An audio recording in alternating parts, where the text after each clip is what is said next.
Hello, everyone, and welcome back to another episode of the Poke Advisor podcast. And as you all know, sometimes I take a break from Pokemon content to talk about something more related to Nintendo. And we will have some Pokemon content towards the end, but I wanted to focus on a review of Mario Luigi Brothership review. Just because I'm playing this game now on the Nintendo Switch and I'm really having a lot of fun. So let's talk about that. Before we get into it, just wanted to remind everyone, Pokemon Center Elite Trainer Box, Prismatic Evolution, is um, available. Um, I'm giving it out. All you have to do is like, comment, subscribe on my video, and I will announce the winner on January 17th, the same day that Prismatic Evolutions comes out. So I already pre-ordered 4 boxes. I'm giving one away. I also have 4 Surging Sparks Pokemon Center ETBs also sold out. We'll also be giving it away probably after the Prismatic Evolutions ETB, but this is not an official announcement. Officially, I'm giving away the Prismatic Evolutions ETB. All you have to do is like, comment, subscribe. I'll appreciate it. My team appreciates you watching this video. And now let's get on with the review. So Mario Luigi Brothership. Gonna get yourself connected. So it's the first Mario Luigi exclusive. And when I say exclusive, I mean it's the first one RPG that was revealed specifically for the Nintendo Switch. We did have Paper Mario, which was originally for the Nintendo GameCube, sequel to the original Paper Mario. A Thousand Year Door was released for the GameCube.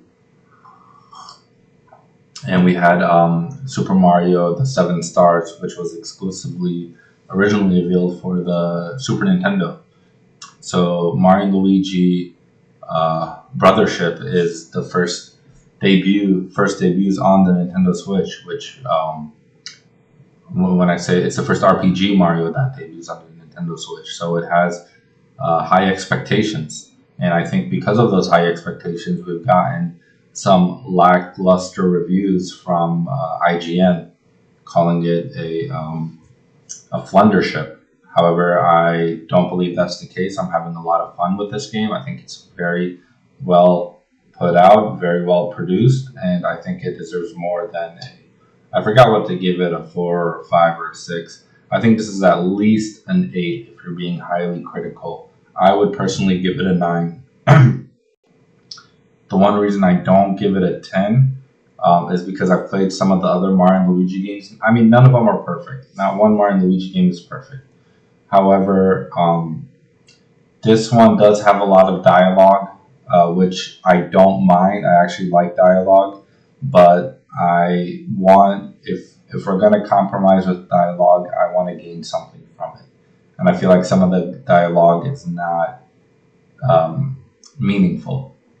Another issue I have is now this game really feels like it's more catered towards younger generation. I'm 32 years old. I grew up with Mario. I want something a little more difficult or something a little more catered to me as a 30-year-old. And I didn't feel that way with this game. I felt like it was very easy, and meaning behind some of the elements of the game were more catered towards younger audience. So if we can have a deeper Mario and Luigi game. Again, this is constructive criticism that I think they can improve on. Some people may not be in the position I am and feel the same way I do, but I'd like to hear your thoughts.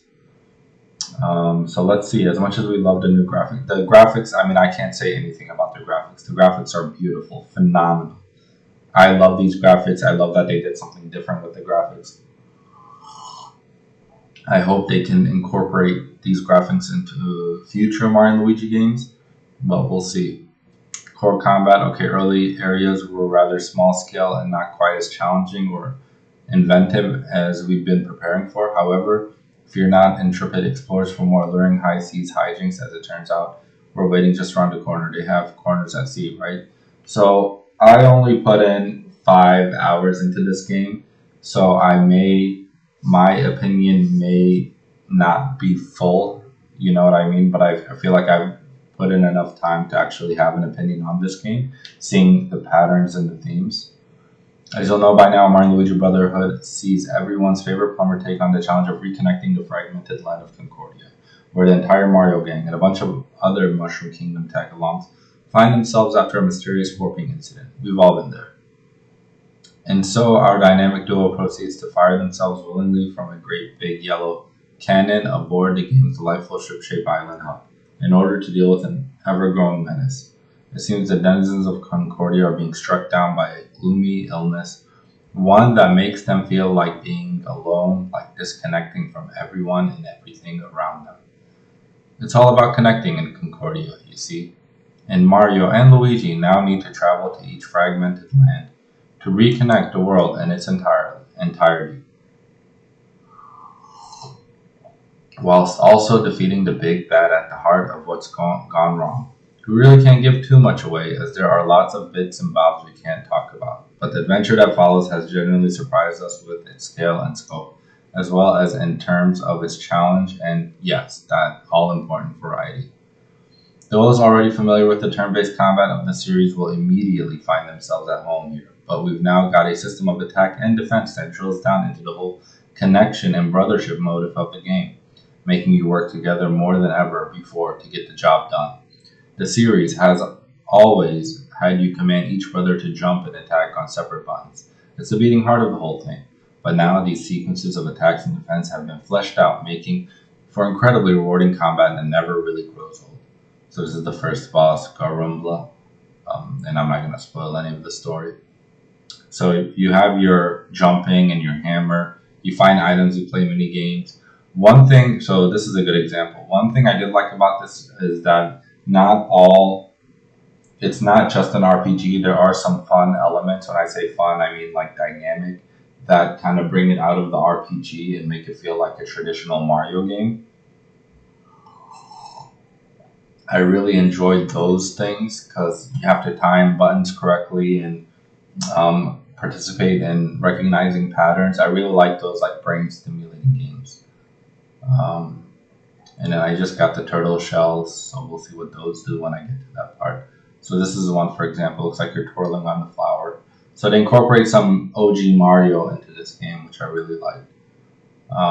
Conclusion, Mario Luigi Brothership takes its long-running RPG series to new heights in a high-seas adventure that's packed full of top-notch combat, inventive variety, a positive and thoughtful story. I did like it's a bright game, and I like how positive everyone is.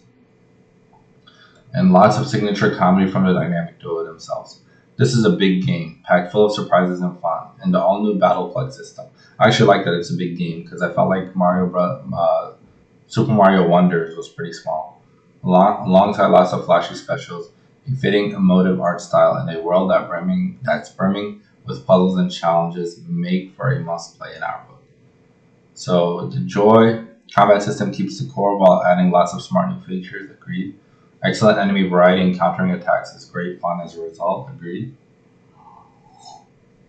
Smart world design with a great mix of puzzling and platforming to offset the battles, just as I've talked about. Our style is fantastically emotive and works well to connect us to the bros, agreed. Lots of replayability. Okay, so replayability, I do agree that you do go back to previous worlds a lot, and I do like that. So like you'll complete a world, then go back a second time to do another mission, and it'll feel a little different. And then go back a third time, do another mission, it'll feel very different, and you unlock more parts of that world. So I agree that the worlds kind of evolve with you, and I do like that about this game. Looks and sounds great with good performance all around, agreed. The cons, gear could be more interesting.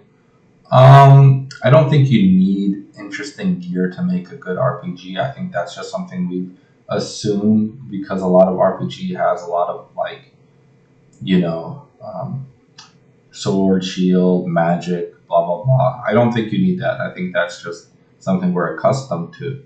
But we can see in this Mario Luigi game that it does not have, keep it simple, stupid. It does not have to be this complex system that's hard to understand that you have to study for 5 days before you even begin to play. I don't want something that's too complex, but I don't want something that's too simple. And I think Mario Luigi finds the sweet spot. Can be repetitive at points in its random encounters. That is true. Some of the smaller encounters can be repetitive. But that's also part of an RPG. You know, you get what you pay for, and grinding is part of the RPG experience. So you can't just have the pros of grinding without the cons. Again, I gave it a 9 out of 10, so it must be reading my mind. Any comments?